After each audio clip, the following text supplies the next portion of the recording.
Good afternoon, good evening everybody. Welcome to the meeting of the Licensing and Environmental Health Committee in what will be a general election-free event. There will be no posturing, no political debate or discussions. We're just going to sit and look at each other all night. So thank you very much for coming and welcome to the new year. I know it's not working. I'm told we're good to go, so we're going. I have the chair's introduction, the essay which I have to read for every meeting. This is a public meeting and members of the public and press are permitted to report on the proceedings. Reporting includes filming, photography, making an audio recording and providing commentary on proceedings. Please note this meeting is recorded and streamed live. These recordings are published on the relevant meeting page of the Council's website. It just says no signal, so maybe it's me. By choosing to attend this public meeting, you are deemed to have given your consent to being filmed or recorded and for any footage to be broadcast or published. If the fire alarm sounds, follow me. The premises must be evacuated immediately. Do not spend time collecting personal belongings. All emergency escape routes are clearly signed. Once you have left the building, the assembly point is in the High Street opposite the Guildhall. Members and other speakers are reminded to use their microphones when speaking. Have we any substitutes, Julian?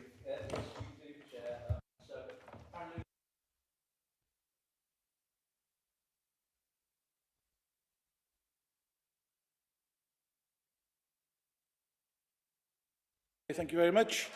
Any any declarations of interest? No? No one's interested? Okay, any public representations? No, there being none. You have the minutes of the previous meeting in front of you. Is it your wish they be signed as a true record? We are happy with those. That's good. Moving on to agenda item 5, which is the draft Worcester City Air Quality Action Plan. And the first person I think needs to be speaking to us is Adrian. Just press the button.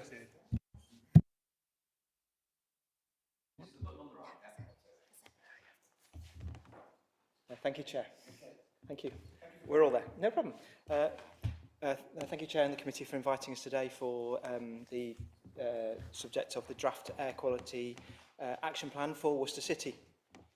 So, as per the report and the action plan that's attached, I invite you to, if you've not done so already, read through that because it is a very, very weighty and long document. And that's why I brought my colleague here, Chris, who is primarily the co-author in that. And I'll go on really just to explain the rationale and the reasons behind what's in the report and the document in front of you. Also, I'll just remind you in terms of the process, this is the first of 2 committees this matter will go to. You will make recommendations onto the Environment Committee, which meets on the 6th of June. So the same matter will appear again for them to consider as well because of the importance of the issue. In timeline, we have to submit this document to DEFRA as a draft by the 1st of July this year. Otherwise, we risk further enforcement from them because there's significant pressure, which I'll come on to in a moment. In terms of, looking at the report, my brief report we put together where it gives you a summary of the history. In 2018, a little before what I've written, we looked quite carefully at the air quality across Worcester City, and we quickly came to the conclusion that there were significant issues with nitrogen dioxide.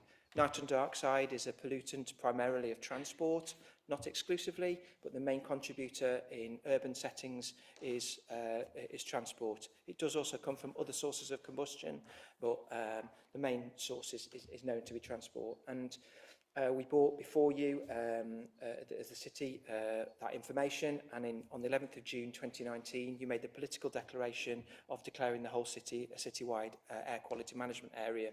That was based on the 9 hotspot areas that we identified, and you decided to declare the whole city as that. The declaration is for nitrogen dioxide, and the information on where those area, what the area is covered, and indeed all the others across Worcestershire, is on our website.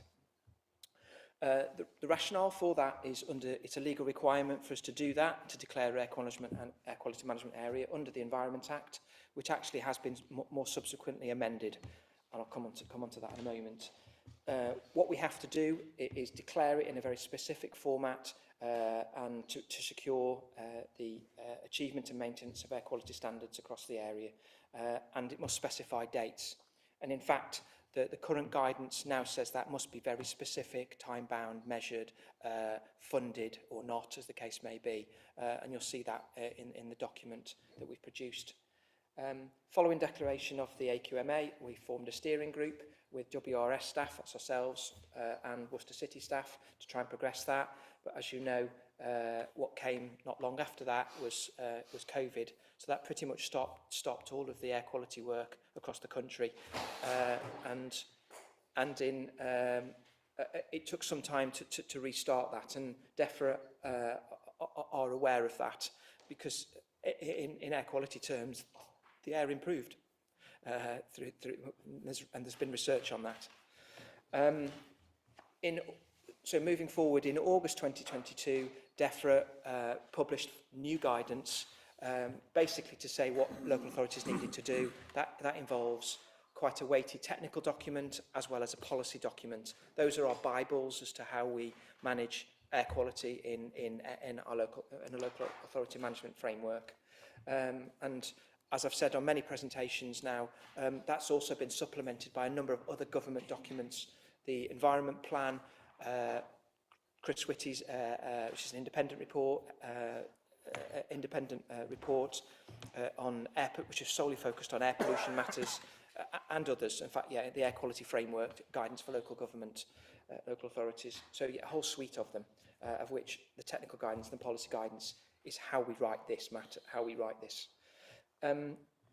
In the approach how to do that, I've been with WRS for about a year, and quite quickly we sort of accelerated the process how to do that, and to get what we've got involved a series of subgroup meetings with county council and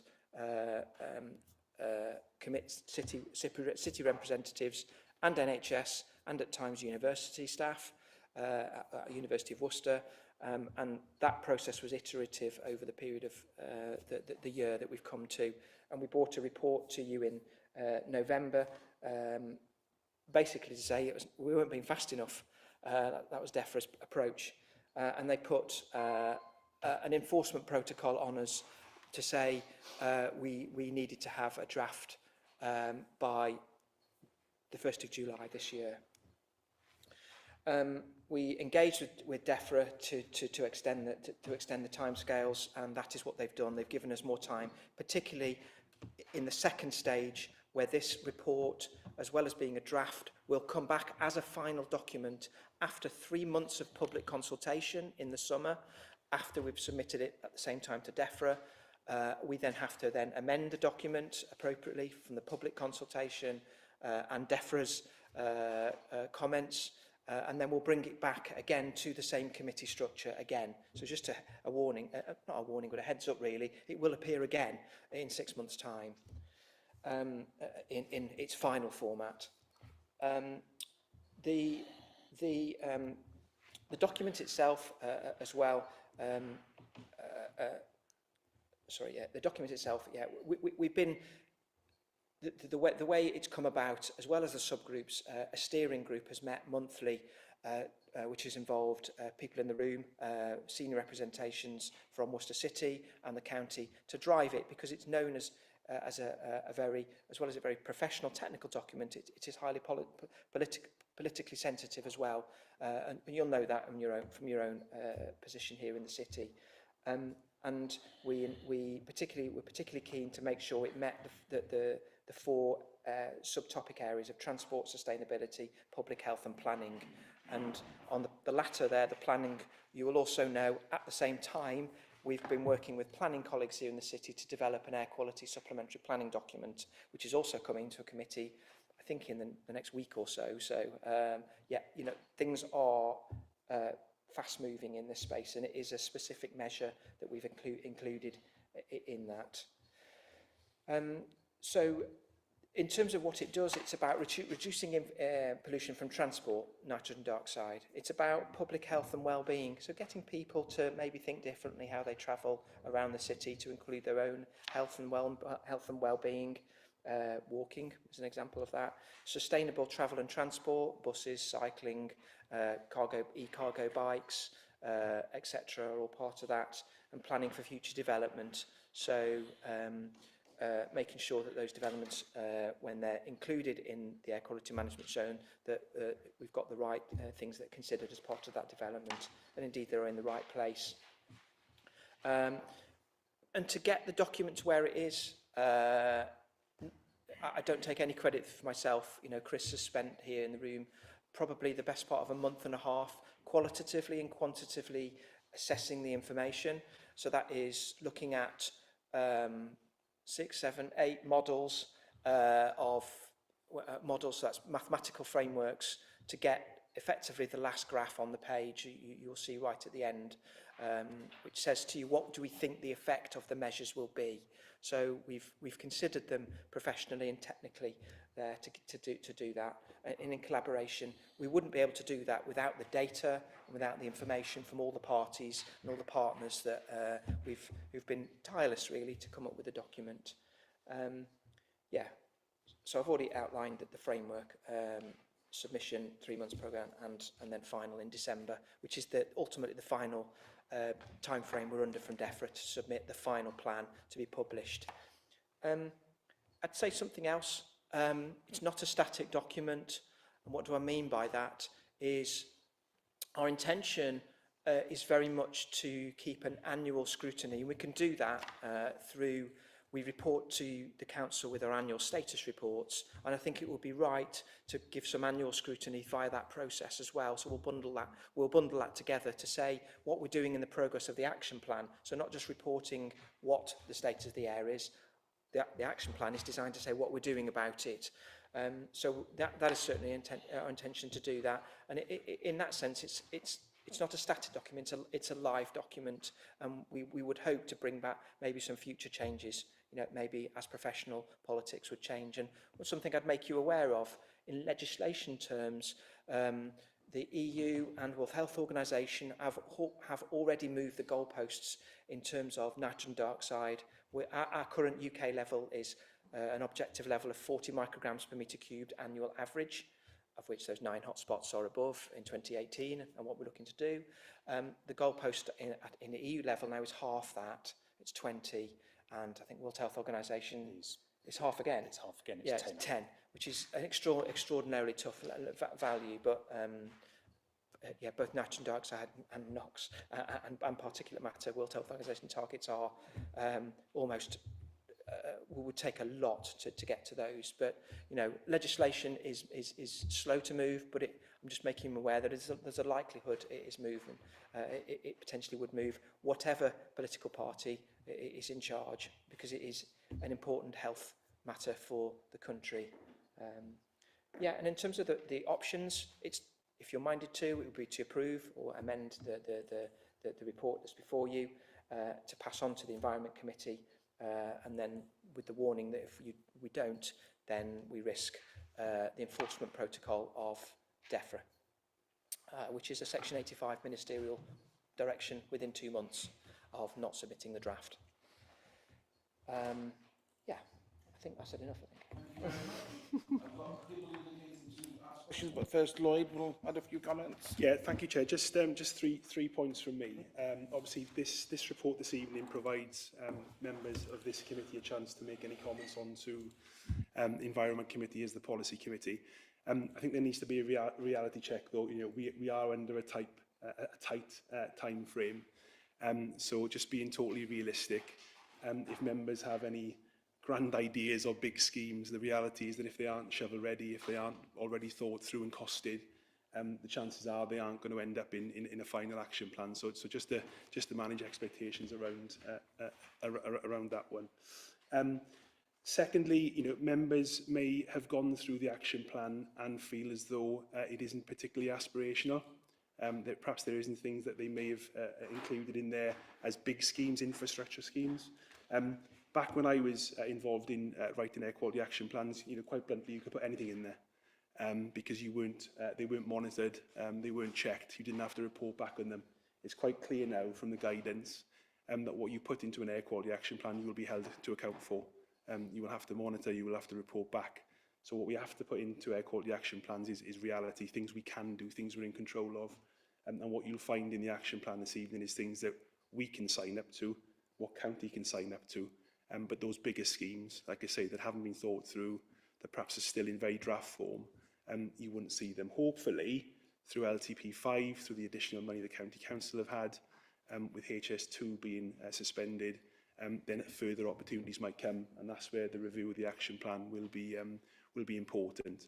But again, just a bit of a reality check there. And thirdly, a huge thanks to Adrian and Chris. Chris was a young man before we started this work. And what's frustrating, he still looks younger than me. But huge thanks to Adrian and Chris for the work they've done as well. Thank you, Chair. Thank you, and I want to pass on my congratulations and thanks to you too as well. This is a heavy, weighty document, and it's. I don't suppose every one of us have read every single line of it, but those of us who have had to look at it in detail will know it's been well written and well put together. And I thank you for the work which you have done. A lot of hard work has gone into this report, so we thank you for it. I think it's safe to say that there is political will for change here in the Guildhall. Everybody, I'm looking around the room, wants to see change happen. I personally think it's a shame that there isn't a political will up the road at County Hall, and this is a wasted opportunity, in my view, that so much more could have been included if there was a political will there to have some change and take some risks by moving forward with some interesting policies. Their failure to do that does concern me. We could have done so much more if we had their cooperation. I've got 2 people who've indicated to speak for, 3 people who've indicated to speak. First of all, Robin, then Adam. Thank you, Chair, and I'll echo the previous comments about thanks for the report and the quality of the report as well. I'm glad to hear that it's not a static document. Personally, looking at the 2013 action plan, you can see the echoes and you can see those being repeated time and time again in the annual reports we saw from you. So I am glad that we will get the chance to review progress on a year-by-year basis. Having said that, the plan has to be achievable, and you've already made reference to the politics of the situation we find ourselves in. And I am slightly concerned about improvements to bus infrastructure without improvements to bus services. If we can improve bus stops to our heart's content, but if we don't have the bus services to support those bus stops, it's not gonna matter one jot. So I'm sure, having been written with county council officers, and we've seen plenty of reports in this council that have been written with county council officers in hand, are we absolutely sure, and this may be a question for you, Lloyd, I don't know, are we absolutely sure that we do have the county council's backing for the action plan itself? So everything that's contained within the action plan in front of you has the county's backing. I know there's a wider issue around provision of bus services, which is obviously a matter for county, and politically that'll be a matter for you to take up on behalf of the city. But everything that's within this plan is fully supported by the county council. Thank you for that. Oh, and things can only get better, Chair.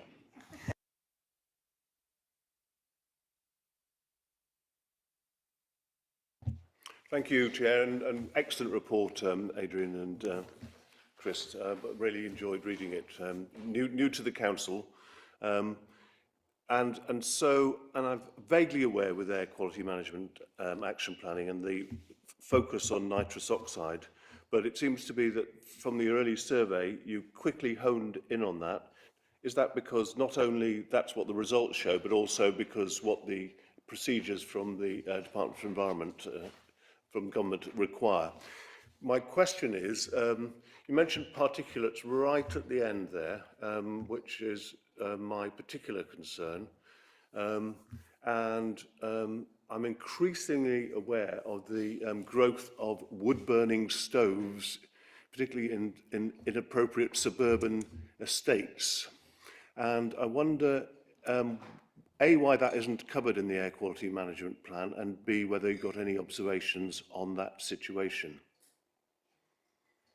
The second point, well, is could you just outline the monitoring arrangements that you've got? I didn't spot that too easily in the report. Where monitoring stations are and how often they, what sort of monitoring stations are they? What do they cover?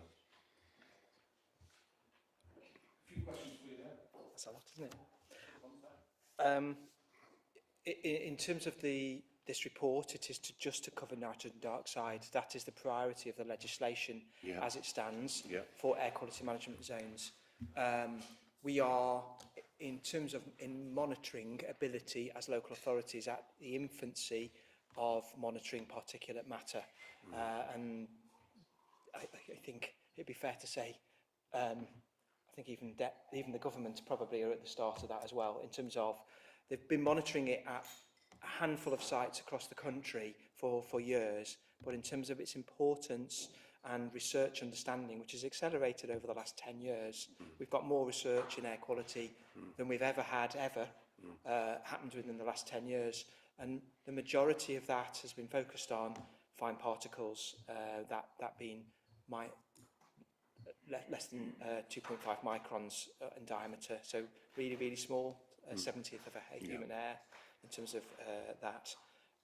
What is our response?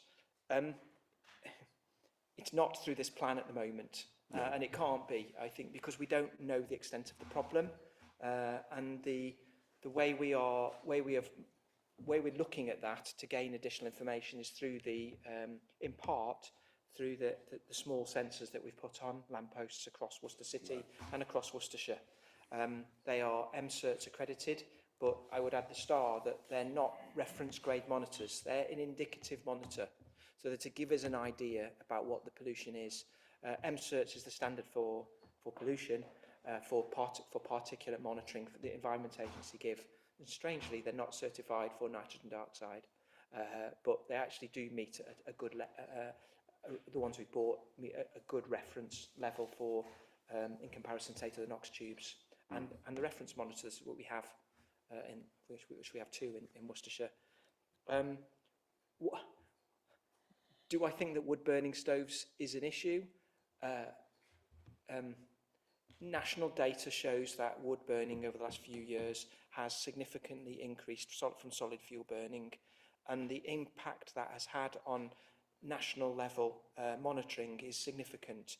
We are, in estimate terms, somewhere between 20 and 30% of all small particles in urban areas apportioned to small wood burning stoves. And the thing to bear in mind is way I framed this document is that air quality management in terms of NOx is about traffic, fine particles is about all sorts of different things, from industry, from commercial, from domestic, from transport as well, from braking and tyre wear and things like that. So I think we need to understand what the proportion of particles are in terms of their source, which these monitors will not be able to do for us. They only tell us a number. That's helpful in terms of what the level is and in terms of legislation compliance. But I think the thing I'd just flag with you is that I'm not being able to tell you what it is from. And more importantly, I believe, from an environmental health perspective, I'm not going to tell you which of those are particularly toxic, or the toxicity, because some of the particles will come, say, they might be heavy metals, or they might be, roll back a few years, it would have contained lead, which we don't see now in petrol fumes. But there'll be a whole range of different particles that make up that, as well as natural, as well as anthropogenic, that made by human activity. And the monitors, if you look at them, they're available on a public portal on our website now. You can see at times in the summer when there are raised levels, probably to do with, we don't know, probably to do with pollen levels or Saharan dust because of climate and changes. But at other times in winter, I think we will see a trend of which is probably linked to solid fuel and wood burning stoves. In terms of who, where, how, when, how much, I think all those are questions that need to be maybe thought about. And to give you an idea, I do know that though you are supposed to register with building control regulations when you put in a wood-burning stove, very few people have. And that's just been accelerated over the last few years. So And we are... enforcement of the type of fuel burnt is very Yeah, important. what sort of fuel is burnt, how it's burnt, where does it come from? There's all sorts of legislation about that, but I think it is very much, from a technical point of view, we are at the early stage, and there is it is kind of put back to you really about the importance of that. What do you see? And we will alter what we do accordingly to that. But in terms of what it is, that's difficult to say. Yeah, well, okay, well, thanks for that sidetrack, really. I'm minded to make a recommendation to Environment Committee that they pick up this issue further in due course. Okay, can I ask you to turn your microphone off? I will now. Sorry, thank you. Yeah, something we'll come back to that is if you want, before we end the discussion, if there's any issues which you want to make as a recommendation to Environment Committee, please indicate. I've got a number of speakers. Jill, then followed by Alex. Thank you, Chair. So on page 12 of your report, towards the bottom, you talk about technical guidance for planning. It's nice. And then the sites that are being monitored, or the hotspot areas on page 26, that's only a fairly small part of the city. Is there a plan to get more monitoring equipment out into areas of common gridlock that isn't necessarily one of your hotspots? Because I think it would be useful, for planning to be able to see a delta between, you know, an application being approved and something being built, and how that affects areas across the city that are not in this group. And I don't think at the moment there's any mandated way to get that.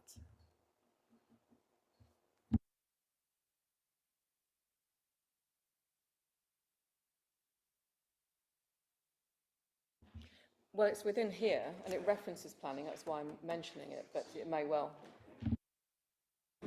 Yeah, I think Lloyd might be the better person to add. So thank you, Chair. If the question relates to a planning application, then all planning applications get screened by Adrian and Chris's team for air quality implications. And if air quality was a factor that they feel requires consideration, then the planning committee are well under their powers to request an air quality assessment.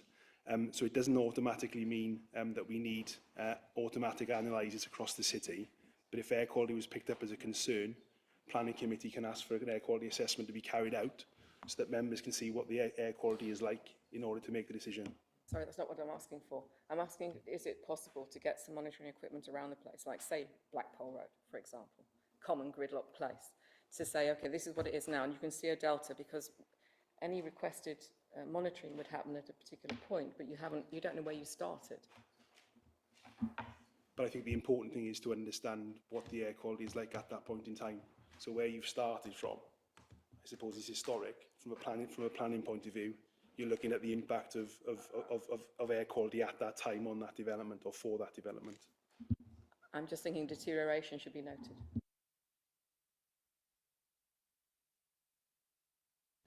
Do we need to put Carl in? Or is No. it? Carry on. So Chris is going to answer the question for you. Yeah, so we do have monitoring across the city, which is NOx tubes to capture nitrogen, but just do nitrogen dioxide, plus we've got the new sensors as well. It's not just the areas where we currently know that there are problems, it's across the city, and that's happened even before WS was formed. And because nitrogen dioxide is specific to traffic, they've always been obviously in areas where you would expect there to be higher levels, because obviously that's what you're trying to establish, as well as some background levels, so that you've got an established what is the general level in the city, etc. So I mean, I'm not sure what areas sort of you're referring to, but the annual status report shows where all of the monitoring. If a member of the council requests for certain areas to be monitored, for whatever reason, but they will have to justify it, that's something which you could respond to and provide some assistance to. Is that really what you think you're asking? Yes, we could certainly have a look at it, and we would have a look whether we're already monitoring nearby and have some data, or to whether there's been some monitoring in the past, which would indicate whether it needs to be monitored again. And also we do review it every year Yeah, because of development, because of road changes. Do we need to change the monitoring? And also, has monitoring fallen to such a level in a certain area that we no longer need to really concentrate on monitoring there, so move it around? yeah, no, I was going to say, there's something in my mind about planning is normally we put in our guidance and conditions through the planning committee, we ask the developer to tell us what the issue is and to do their own monitoring. In case of significant development, I would ask them to put significant cost into that to demonstrate the rationale for that. That's point one. Secondly, if we're going to do that monitoring, that will have a significant additional cost bearing on us, because all of the DEFRA monitors are funded by DEFRA, £250,000 across the county, and £6,000, £7,000, £8,000 each. So if we start putting them in for short-term periods, I'm not sure we're going to hit the rationale for what they were put there for. They're put there for long-term trend analysis in certain locations. So the planning is, we don't know whether development is going to happen. So I've put them in locations where we're looking at the much wider piece and benefit to the city as a whole, rather than looking at specific developments. And for this action plan, in them and in of themselves, they don't actually act as a measure, if you understand. They don't add any benefit to air quality. It's about giving advice and information to the public. I'm more concerned that we make sure that we hit the brief on, particularly on some of the specific measures that we'll bring back. We've changed the subject a little, but I think I'm going to steer it back onto course. And we've done this side of the room. I'm now going to this side of the room. Alex, you're first to have indicated. Thank you. Thank you, Chair. And yes, very much enjoyed going through the document today, so thank you for that. I just wanted to make a point about relating to Appendix D on the outcomes of the shortlisting process. So I was looking through these, and I can see that sort of the initial ones, the ones that have sort of got through the sifting and you'll be taking forward, and then there's the list of those that were the nice to haves, but we can't sort of do it in the short term. And on that, in that section, you've got the a strategy for anti-idling outside schools, which is not on the kind of immediate must-do. But as I understand it, you've got a behavioural change officer person who I think will be going into schools and working on travel plans.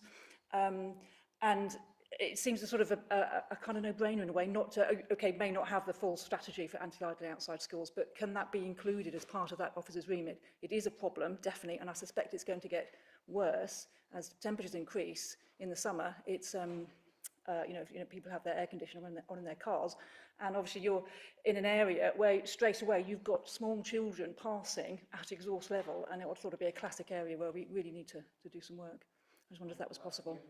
Yeah, I think whether it be through that officer or whether it be through public health messaging or whether it be through work that we as a city in collaboration with WRS can do, we can certainly pick that up. Because you're absolutely right. You know, we may not have enforcement powers to deal with it, but that doesn't stop us engaging on the topic. So yeah, we'll pick that up and take that one away.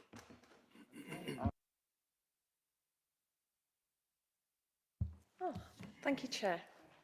I've just got two things actually. I'm looking at the measures as well, and as we've got Niall in the room, I'm looking at the anti-idling awareness for taxis. I know that we have raised this a number of times in the past year since I've been elected in 2021, but it is still a persistent problem. And I'm just wondering, you know, I know there's a handbook, I know you do communication with officers. What isn't getting through to drivers is how important it is. Is there a way that you can do something to address this within what you normally do, you know, so it doesn't have a cost, you know, to it, because I know that you do communication anyway. And then it's just one about, I know you've talked to County about the demand response travel, and I was wondering whether anyone's got an insight into whether there is potentially any expansion on the scheme, because obviously it's been really, really successful in Bromsgrove, and I think as a council in Worcester, we would really like it here. Thank you. I think it's planned for expansion across the county, but how quickly that happens is a different issue. Niall first and then Lloyd. Yes, thank you, Chair. Thank you, Councillor. Yes, certainly in relation to taxi or it's private hire and Hackney carries vehicles in the city centre waiting for their fares. Education's key. You're right. I mean, the message isn't getting through. We probably haven't raised it for a year or two. So certainly education is one avenue that we can go along, sending messages, reminding them of the importance of turning their vehicles off whilst they're waiting for fares. And then leading on to enforcement. Now, a number of years ago when we amended the taxi policy, I think it was in 2022, I took the opportunity to amend the penalty point scheme and put in anti-idling as a issue where points could be issued. Now, what we have done over the last certainly 6 months, while there's been such developments in the city centre in relation to the roads, we probably haven't gone along and enforced as robustly as we have in the past. And that's simply because they've been dispersed, they've been displaced, the trade has been hit fairly hard in relation to their ranks, and this is with the Public Realms Works, and we've had water mains sort of burst, and we've had all sorts of events where the city centre has been closed and roads have been affected. But going back to your original question, it's definitely education and then enforcement, which is something we can take forward.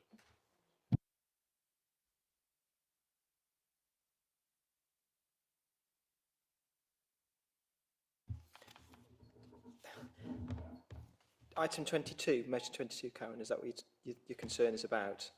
Item 22 in the table, which is anti-idling awareness for taxis. Yeah. I'd only add to say that there's no funding identified to it as a measure, so it's just purely advice and information. And I think the cost we've attributed to, if you wanted to do any more with that, would be actually somebody physically going out and enforcing it. So the cost banding is applied there.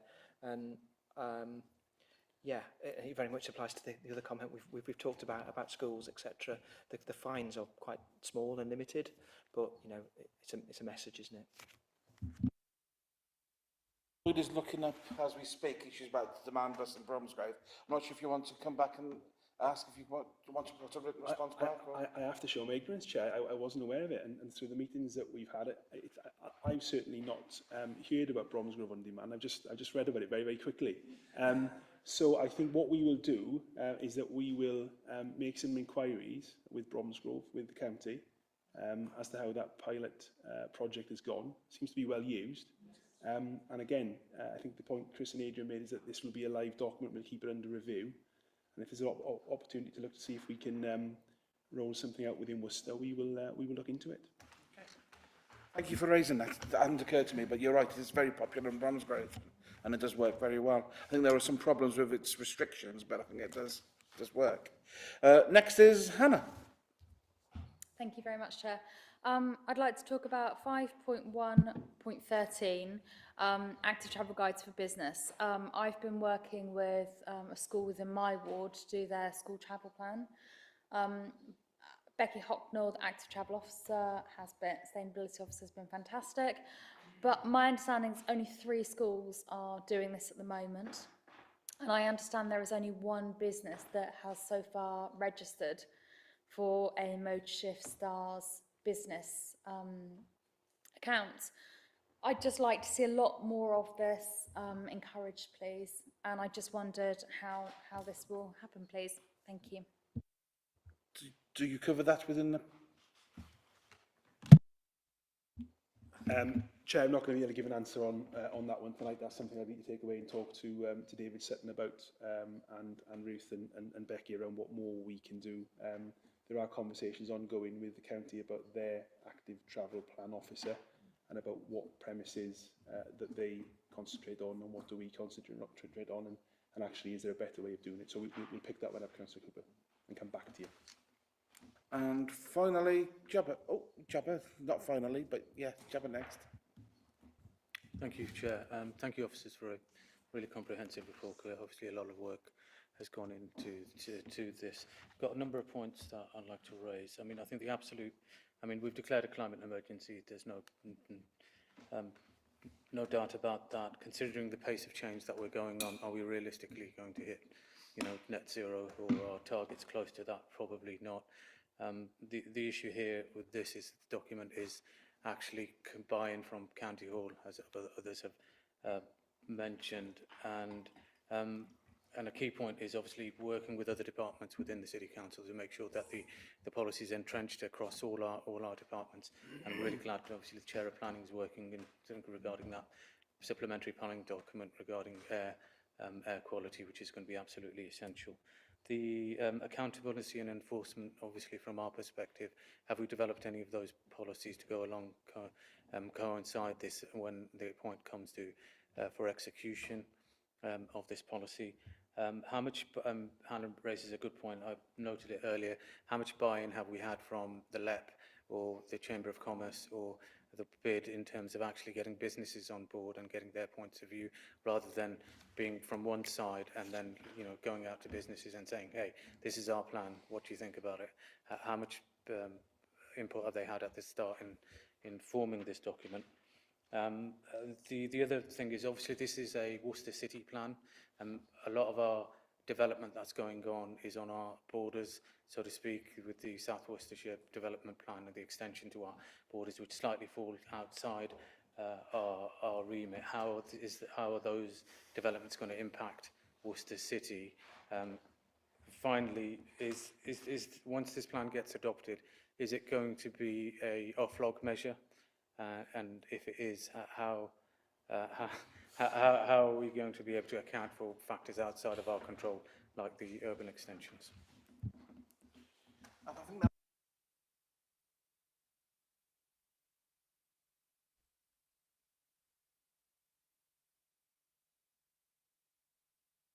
Chair, just in terms of the, so to pick a couple of those points up then, in terms of governance, I think if Adrian hasn't highlighted in this report, it will be for Environment Committees, so there will be quite a senior officer group that will monitor progress of the action plan. And both this committee and Environment Committee will receive update reports, so members will have plenty of opportunity to scrutinise officers and the progress they're making and keep the action plan under review as well. Some things within the action plan we can just get on with because they don't need decisions. Other things will need a policy behind them. Other things will need a decision. So when we come to, hopefully when the plan gets approved and we bring a report on stopping HGVs parking in Croft Road, that would be a decision for members. That's just an example. So there'll be opportunity for members to make those decisions and to set policy. I think it's a really good point around key stakeholders that perhaps we haven't engaged yet or now need to engage. As you say, LEP, Chamber of Commerce, so that's something that we can pick up. And once the plan gets approved, they have a chance to comment. And that's our chance to engage. So thank you for that. And then I'll ask WS to pick up on the outside area, how that links in. Sorry, Job. I missed the first point. The last question you asked. You picked that. Cool. Let me pick off-log up then. At the moment, Councillor Riaz, we believe the next round of off-log indicators are not going to include anything on air quality. There are environment indicators coming, but air quality isn't one of them, we believe. Yeah, in terms of the impact of developments outside of the area, that is what the SPD from a planning point of view is there to try and control about getting good design at the planning stage. We're trying to get the right number of houses in the right locations in the right way to prevent the impact on the wider area. I don't think there's much more I can add about that really, other than it is about design.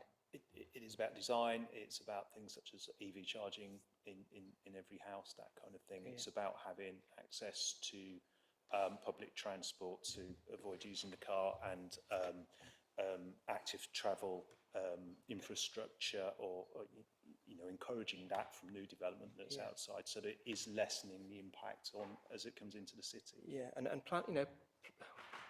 we know as a country we need more houses.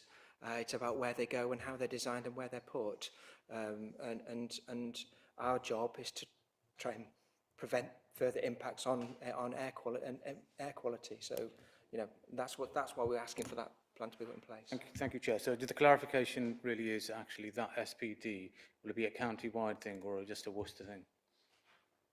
It's a South Worcestershire Development Plan document, so it covers Wychhaven, Worcester City and Malvern Hills, and will be independently scrutinised by the planning inspector under that regime. But, you know, we're inextricably linked on that basis. Beginning to get people who are indicating for a second time. Is there anybody else before I close off the debate? Before then, Jessie, you can come in first. I just have a very quick question regarding the 51.4 regarding the off-street parking and having electric vehicle charging points. What does that actually mean? Are we talking about the London-style light post charging points, or what would that look like? I know that would be for county council, but what would that look like? Sorry, which point in the plan? Sorry. Sorry, I'm looking at page 60. It's 51.4. So it's the off-street vehicle charging infrastructure. Yeah, it's the levy, I think, isn't it? Which is county council's strategy. So I think the simple answer is we don't know yet. We don't know because we need the measure is to develop the strategy. So what it actually looks like in terms of implementing is difficult to say, but because it will involve quite a lot of thought on the different housing types, stocks, locations, from a terrace to a flat, and nice semi-detached house on the edge of Worcester. You know, there are all sorts of different types of houses, so then they develop what the off-street parking provision would look like through that strategy, and the costs attributed to that are purely for that at this stage. Once we've got the strategy, hopefully during the course of this plan, we'll then develop the action plan effectively for that delivery mechanism. Thank you. Just very briefly, I wanted to say how much I agree with what Hannah said about the active travel schools. I've been trying to get something going, and there needs to be, I believe, a strategy that involves a bit of carrot and a bit of stick. And I don't know what that has to look like, but I'd like to know how it's progressing, because it would be the road rage and stuff around parking is terrible to deal with, and the environment suffers at the same time. So to fully support knowing about that. Carrot is always better than a stick. Adam, did you want to come back with a suggestion?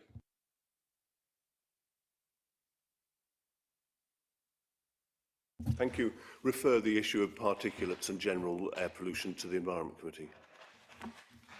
I've got a couple of comments which I want to make. I find it incredibly frustrating that there is no on-street charging machines available, electric charging machines available in Worcester. Then that is a serious mistake by the County Council, and it's something which I think we should do our best to rectify as soon as possible. I've said this before, and I'll probably be saying it again in the future. I've worked out within 5 minutes walk of St John's Church, there are 2,000 people who haven't got off-street parking provision. But a lot of them have got vehicles, and I'm not able to transfer to electric-powered vehicles because they've got nowhere to charge easily near their home, and that has to change. And something which does concern me as well, being a St John's member as well, is it's all very well and good having a change of policy regarding heavy goods vehicles coming to Croft Road, but wouldn't it be much better if we actually had a weight restriction on the River Bridge, which would prevent vehicles crossing the city? As heavy goods vehicles. It might mean Council Norfolk and I wouldn't be able to cross at the same time in the same car, but it would be a tremendous benefit and advantage if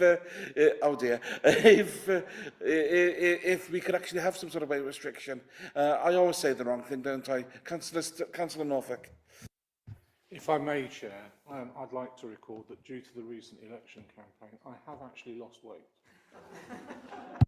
And I'm glad I took it off you. I think it's fair to say that Julian has been taking lots of notes. Yes, he has. I'm going to ask for your permission for those notes to be sent to the Vice Chair and myself, and if it is anything which needs to be referred to the Environment Committee, we will do so from those notes. I think he's taken down all the comments people have made. Are you happy for us to do that? That's good. Thank you very much indeed.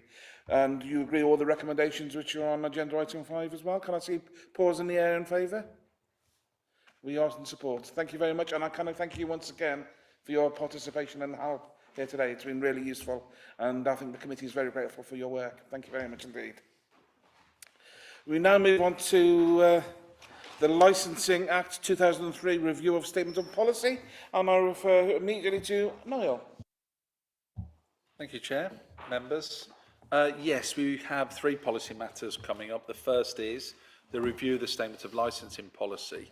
Now, this is a follow-on report from a report which was presented to members in December, where there has been a review of the Council's statement of licensing policy.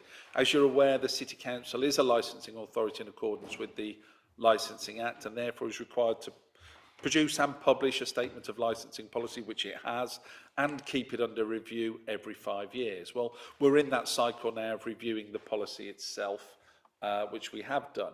Now, as I say, the members received a report back in December where the policy has been reviewed,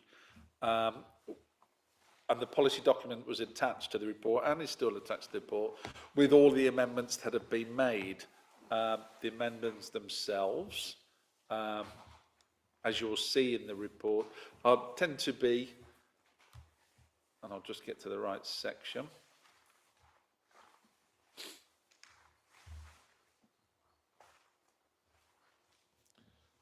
Yes, sorry. So amendments were made to the document, only fairly minor, grammatical improvements.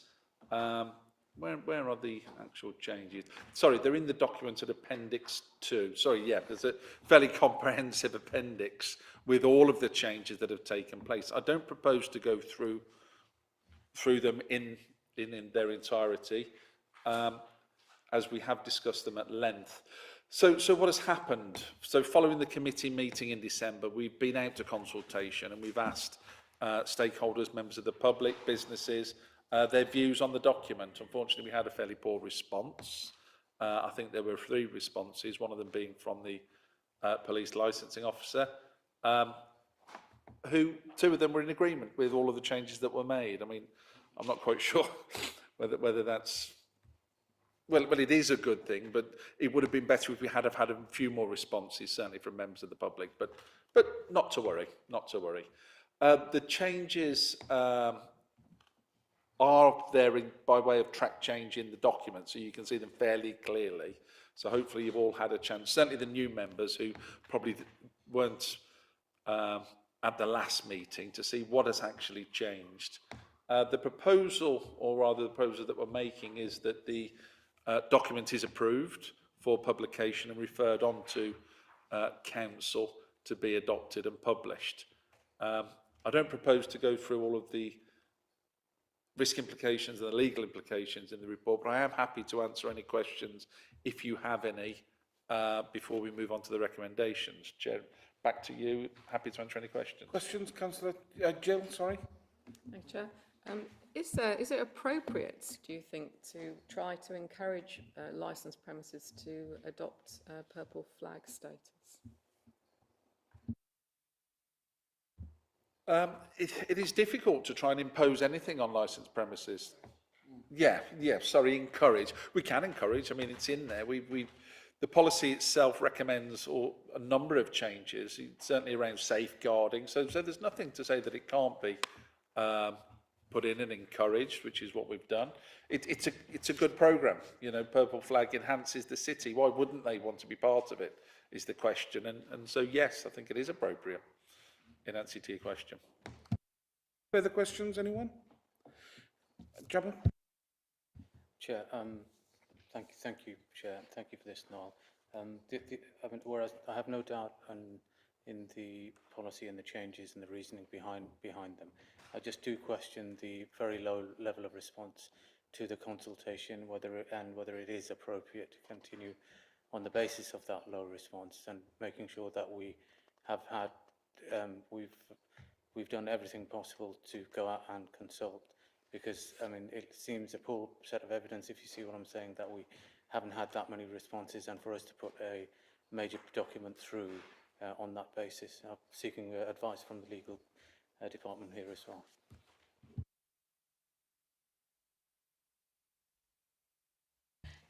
I mean, no one might need to confirm what's involved, but effectively, as long as they've done the statutory consultation, it would still be appropriate for you to proceed.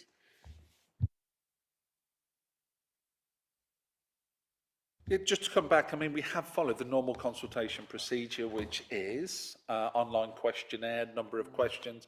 You can see the questions which were asked. The online questionnaire was then emailed directly to a number of key stakeholders, a fairly inclusive list of businesses via the bid, our partners and stakeholders at the County Council and businesses, and the Chamber of Commerce. So those organisations you mentioned earlier with regards to the Air Quality Action Plan. I think because it is a revision, and yes, there have been changes, they're not significant changes, it doesn't change the document to any sort of substantial degree, which is why they probably haven't commented. That would be my impression. Now, if you were changing your document, which impacted on the businesses within the city, then I think you would get a lot of comments coming back, especially if it affected how they trade or puts restrictions on them in any way. Now, the recommendations or the changes that have taken place, they are advisory, so certainly the policies and procedures. The law is the law, they have to follow that, they have to uphold the licensing objectives.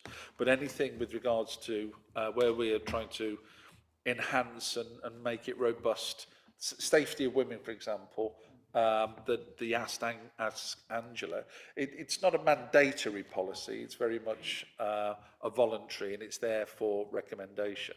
So it is difficult, and we would like to see more responses. But unfortunately, we haven't had them on this occasion. And I think, as legal have sort of pointed out, we have met our statutory responsibility.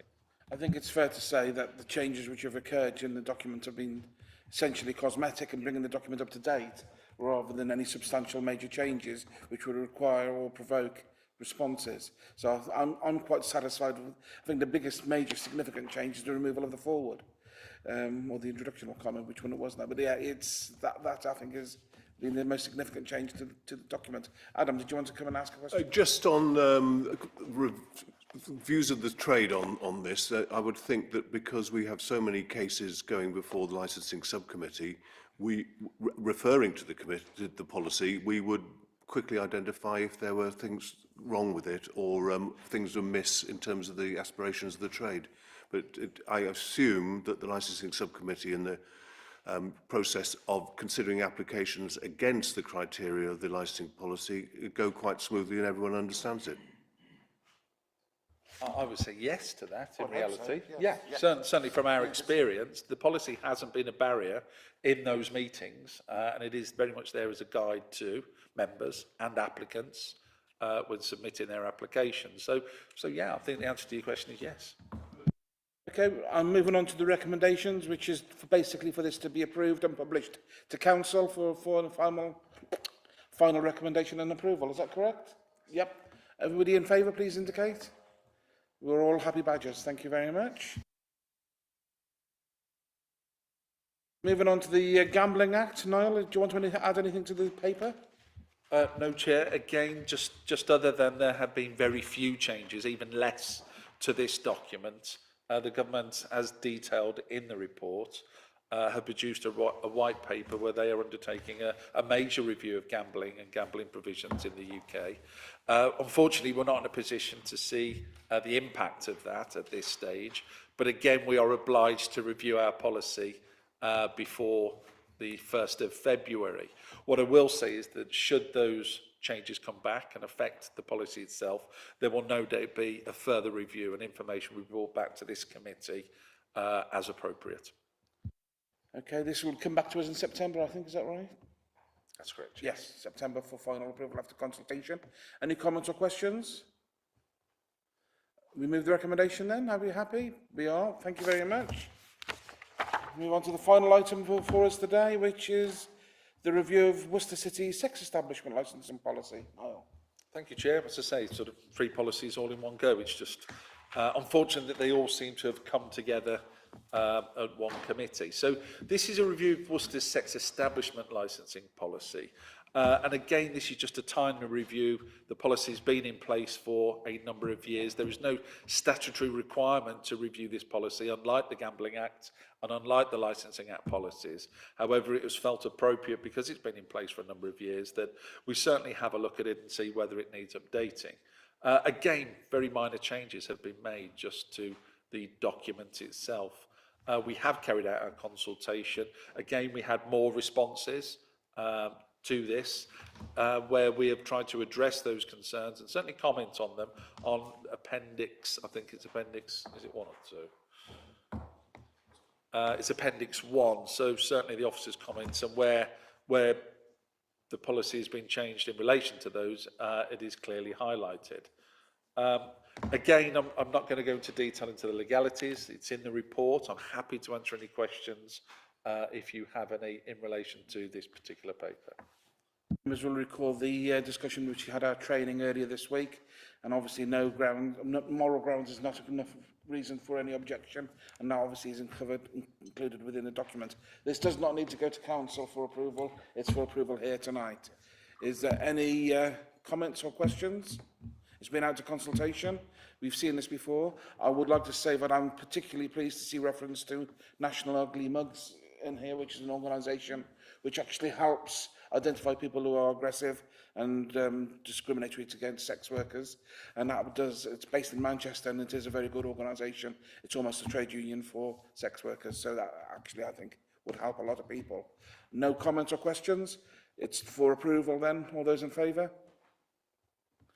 That is unanimous. It is the end of the meeting. It's just come past 8 o'clock. Thank you for your attendance this evening, and have a safe journey home.